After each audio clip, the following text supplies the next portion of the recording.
আজকে ইসলামের ইতিহাসের এমন একজন মহান ব্যক্তি সম্পর্কে আমরা আলোচনা করতে চলেছি, যাকে মহান আল্লাহ তাআলা সারা বিশ্বের বাদশা বানিয়েছিলেন, যিনি চিরজীবন বেঁচে থাকার জন্য আবে হায়াতের সন্ধানে গিয়েছিলেন।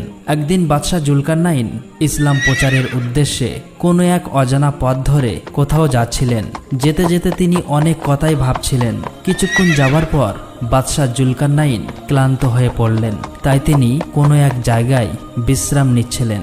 মনে মনে ভাবছিলেন কিভাবে সারা দুনিয়ায় ইসলাম ধর্ম প্রচার করা যায়, কিভাবে পৃথিবীর পূর্ব থেকে পশ্চিমে আল্লাহর তৌহিদের বাণী ছড়িয়ে দেওয়া যায়। এদিকে আসমানের এক ফেরেশতার সাথে জুলকারনাইনের মাঝে মাঝে কথাবার্তা হতো। এমন সময় হঠাৎ করে আসমানের সেই ফেরেশতা বাদশাহ জুলকারনাইনের কাছে হাজির হলেন। সালাম দিয়ে বললেন, হে বাদশাহ জুলকারনাইন, এত গভীরভাবে কি ভাবছেন? তখন বাদশাহ জুলকারনাইন বললেন, আমি সারা জীবন আল্লাহর ইবাদত করতে চাই এবং ইসলাম ধর্ম প্রচার করতে চাই, কিন্তু একদিন তো মৃত্যু হবেই। তারপর ইসলাম ধর্ম কিভাবে সারা পৃথিবীতে ছড়িয়ে পড়বে? আচ্ছা বলুন তো, আল্লাহর ফেরেশতা কিরূপ ইবাদত করে? একথা শুনে ফেরেশতাটি বলল, আসমানের ফেরেশতারা যে ইবাদতই করে কিয়ামত পর্যন্ত সেটি করতেই থাকবে।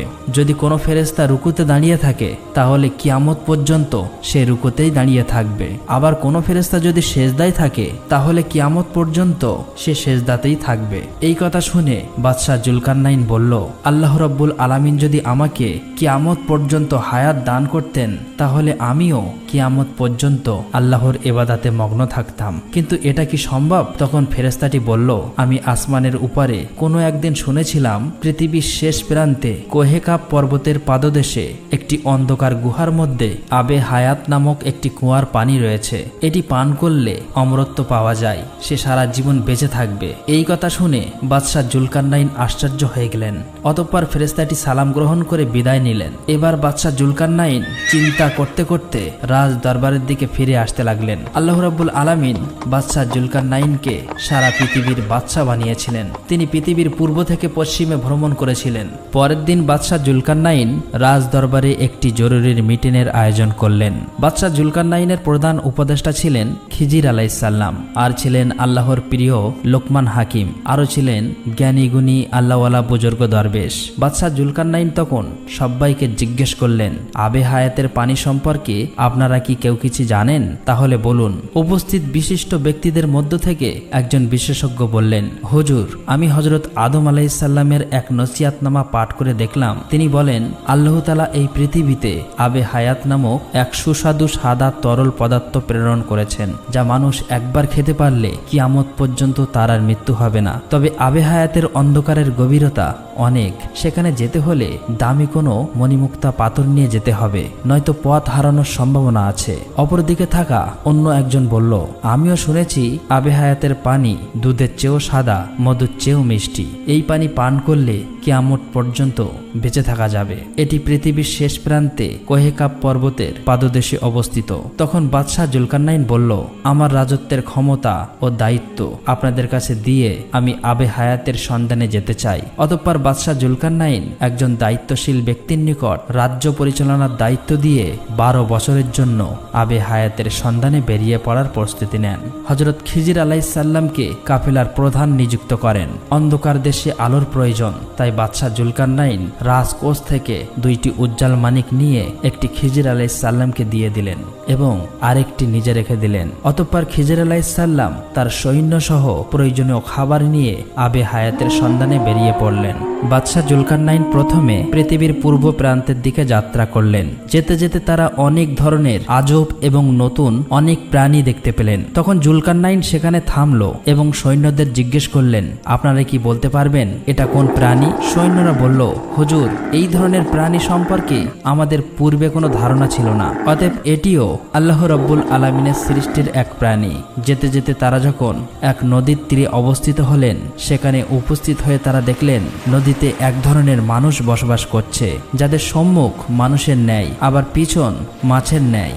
এমনকি তারা নদীর নিচেও বসবাস করে। তারা কখনো কথা বলে না এবং মানুষের সাথে চলাফেরা করে না। এটি দেখে জুলকারনাইন সৈন্যদের বললেন, আপনারা কি এই ধরনের মানুষ্য জাতি পূর্বে কোনোদিন দেখেছেন? তখন সৈন্যরা বলল, হুজুর, দেখা তো দূরের কথা, এমন মানুষ্য জাতির কথা আমরা পূর্বে কোনোদিনও শুনিনি। এবার জুলকারনাইন বলল, যাও তাদের দুজনকে ধরে আনো। সৈন্যরা বলল, হুজুর, তাদের ধরে কি করব? জুলকারনাইন বলল, পরীক্ষা করে দেখা হবে আসলে তারা সত্যি কি মানুষ না অন্য কোনো প্রাণী। জুলকারনাইনের কথা মতো সৈন্যরা তাদের কাছে গেল, কিন্তু তারা কোনো প্রতিবাদ করল না, চুপচাপ ওখানেই বসেছিল। এবার সৈন্যরা তাদের দুজনকে ধরে আনলো। তারপর অনেক পরীক্ষা নিরীক্ষা করার পর দেখলো তারা আসলে মানুষের কোনো গুণাবলী নয়, আসলেই এরা একটি মৎস্য জাতি। তাই তাদের কিছু না বলেই পুনরায় নদীতে ছেড়ে দিলেন। অতঃপর সময় বিলম্ব না করে জুলকারনাইন ও তার সৈন্যরা সামনে এগোতে লাগলো। কিছু দূর পর একটি স্থানে প্রবেশ করলো। সেখানে গিয়ে তারা একটি আজব মানুষ্য জাতি দেখতে পেল। তারা পশুর ন্যায় চার পায়ে হাঁটে এবং তারা পাল বেঁধে জঙ্গলের গুহার ভিতরে বসবাস করে। জুলকারনাইন ও তার সৈন্যদের দেখে তারা এদিকে ওদিকে পালাতে লাগলো। তখন জুলকারনাইন তার সৈন্যদের বলল, এগুলো কোন ধরনের মানুষ্য জাতি? এদের নাম কি জানেন? সৈন্যরা বলল, হুজুর, জানি না। জুলকারনাইন বলল, আপনারা তো এর আগে অনেক গভীর জঙ্গল দিয়ে যাত্রা করেছেন, তখন কি এমন মানুষ্য জাতি দেখেছেন? সৈন্যরা বলল, হুজুর, এমন জাতি দেখা তো দূরের কথা, এর পূর্বে এমন মানুষ্য জাতির কথা কারো মুখে শুনিনি। তখন জুলকারনাইন বলল, যাও তাদের মধ্য হতে কোনো একজনকে ধরে আনো। সৈন্যরা বলল, হুজুর, তারা তো আমাদের দেখে ভয়ে পালাচ্ছে, তাহলে ধরে এনে কি করব? জুলকারনাইন বলল, তাদের আবারও পরীক্ষা করে দেখা হবে তারা আসলে কি মানুষ্য জাতি। অতএব সৈন্যরা যখন তাদের কাছে গেল, তারা সবাই ভয়ে ভীত হয়ে গুহার মধ্যে ঢুকে যাচ্ছে। সৈন্যরা তাদের মধ্য থেকে একজনকে ধরে আনলো এবং পরীক্ষা করে দেখলো তাদের আকৃতি মানুষের ন্যায়, কিন্তু তাদের কোনো বুদ্ধি নাই। তারা খুব ভীতু এবং অন্য কোনো জাতিকে দেখে তারা জঙ্গলের গুহার মধ্যে পালাতে ব্যস্ত হয়। অতঃপর বাদশাহ জুলকারনাইন সেখানে সময় বিলম্ব না করে সম্মুখে অগ্রসর হলেন। পুনরায় এক পথ ধরল। যেতে যেতে দুই পাহাড়ের মধ্যবর্তী স্থানে পৌঁছালো। পাহাড়ের মধ্যবর্তী স্থানে এসে এমন এক সম্প্রদায়কে দেখল যারা তার কথা কিছুই বুঝতে পারছিল না। তবে আকার ইঙ্গিতে বাদশাহ জুলকারনাইন তাদের কথা বোঝার চেষ্টা করলো এবং তারা বলল, হুজুর, আপনার মতো ন্যায় সৎ বাদশাহ আমাদের মাঝে উপস্থিত হওয়ায় আমরা গর্বিত। তারা বলল, হে জুলকারনাইন, ইয়াজুস মাজুস নামের মানুষরূপী দৈত্যের এক সম্প্রদায় এই জমিনে খুবই অশান্তি সৃষ্টি করেছে। তারা যখন বার হয় তাদের ভয়ে সবাই ঘরবাড়ি ছেড়ে অন্য জায়গায় আশ্রয় নিতে হয়। তারা সবকিছু ক্ষতি করে দেয়, এমনকি খাদ্য পশু সবকিছু খেয়ে শেষ করে দেয়। তাদের সংখ্যা এত বেশি যে তাদের সাথে আমরা যুদ্ধ করে পারি না। তাদের থেকে আমাদেরকে রক্ষা করুন। অতএব হে জুলকারনাইন, আমরা কি চাঁদা করে আপনাকে কিছু অর্থ দেব যাতে আপনি তাদের মাঝে একটি বড় প্রাচীর করে দিতে পারেন? তখন জুলকারনাইন বলল, আল্লাহ তাআলা আমাকে যে পরিমাণ অর্থ ও ক্ষমতা দিয়েছেন তাই যথেষ্ট। অতঃপর আপনারা আমাকে শ্রম দিয়ে সাহায্য করুন, আমি তোমাদের এবং ইয়াজুস মাজুজের মাঝে একটি প্রাচীর তৈরি করে দেব। অতঃপর বাদশাহ জুলকারনাইন তাদের চরিত্র এবং কার্য সম্পর্কে জানতে চাইলেন। তখন তারা বলল, কতগুলো আছে লম্বা মানুষের মতো, জিহ্বাটা বিশাল বড়, আবার কারো কারো মানুষের ন্যায় শরীর, পশুর মতো চেহারা, তাদের বিশাল লম্বা দুটি কান আছে, আবার কারো দুটি শিং আছে। তবে অনেক মনীষীগণ এবং তাফসীরকারক ইয়াজুস মাজুস সম্পর্কে এক এক বর্ণনা দিয়েছেন। অতঃপর এই কথা শোনার পর জুলকারনাইন বলল, তোমরা আমার নিকট লোহার পাত সংগ্রহ করে আনো। অতঃপর পরের দিন সৈন্যরা মাটি খুঁড়ে লোহা ও তামা সংগ্রহ করতে লাগলো।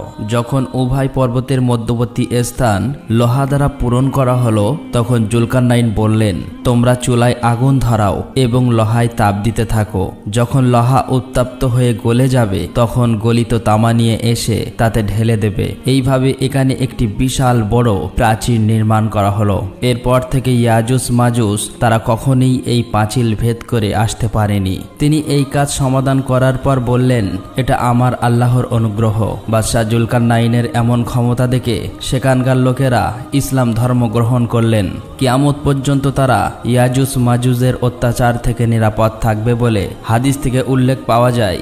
হযরত আলী রাদিয়াল্লাহু তাআলা আনহু হতে বর্ণিত এক হাদিসে উল্লেখ আছে, ইয়াজুস ও মাজুস এই প্রাচীর ভেদ করার জন্য প্রতিদিন ভোর থেকে তারা জিহ্বা দ্বারা এই প্রাচীর চেটে চেটে পাতলা করে ফেলে। সন্ধ্যার প্রায় কাছাকাছি কাছাকাছি সময় মনে করে বাকিটুকু কালকে চেটে শেষ করে মুক্ত পৃথিবীতে বের হয়ে যাব, এই কথা ভেবে অলসভাবে ঘুমিয়ে পড়ে। অতঃপর ভোরবেলা তারা যখন আবার ওই প্রাচীরের কাছে আসে তখন দেখে এই প্রাচীর আবারও পূর্ণ হয়ে গেছে। তবে এভাবেই প্রতিদিন তারা এই প্রাচীর চেটে পৃথিবীতে বেরিয়ে আসার চেষ্টা করছে। তবে তাদের খবর আল্লাহ রাব্বুল আলামিনই ভালো জানেন। অতঃপর তারা উত্তর দিকে রওনা হলেন।